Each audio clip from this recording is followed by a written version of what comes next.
Him best as Hikaru Sulu from the Star Trek series, but his journey extends far beyond the stars. His new book, My Lost Freedom, details his experience growing up in Japanese-American internment camps during World War II. Joining us now is a true legend, actor, activist, social justice icon, George Takei. Sir, thanks so much for joining us. Good to be Appreciate with it. you. You're teaching us things already, not just in this book. This book details a really a dark chapter in this country's history and in your own personal history.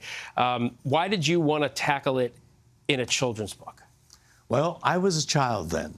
I was 5 years old, and I wanted to share. I've shared this story as an autobiography that was published in 1994. I did also a graphic memoir because I wanted to reach teenagers.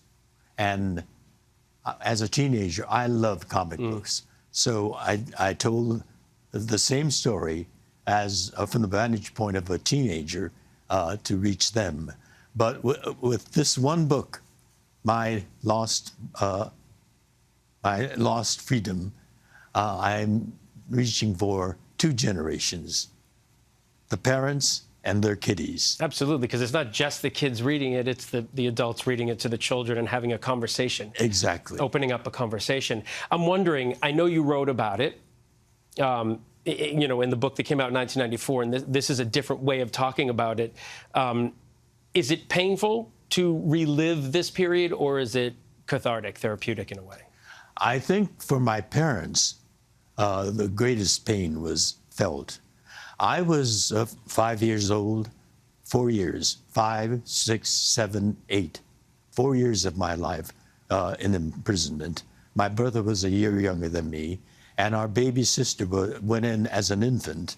And so the first 4 years of her life was behind those barbed wire fences. How did your family keep hope going? So I remember the terror, the confusion, the chaos of being moved constantly from one place to another, one strange part of the country to another.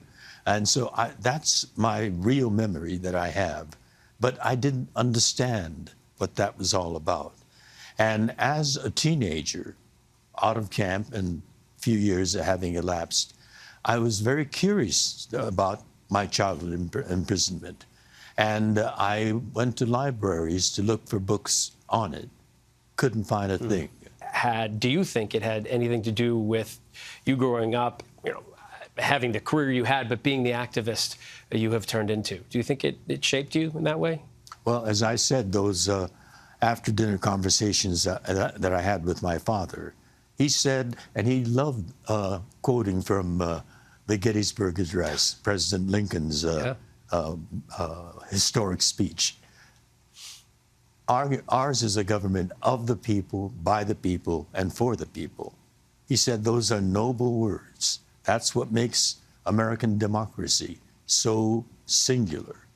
But those words are also the weakness of American democracy, because it's a people's democracy, and people are fallible human beings, and they get swept up by the hysteria of the time and by racism. And the president is also a human being.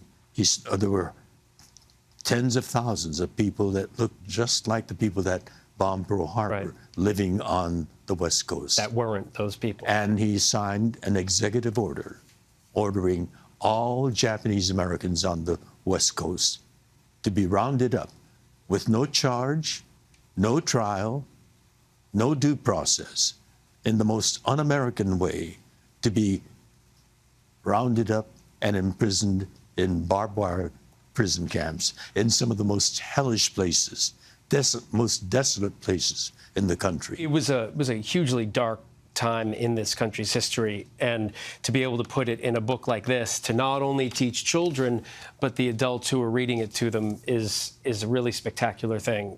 Well, I had to simplify it. Oh, absolutely. We don't deal with the loyalty question. No, absolutely.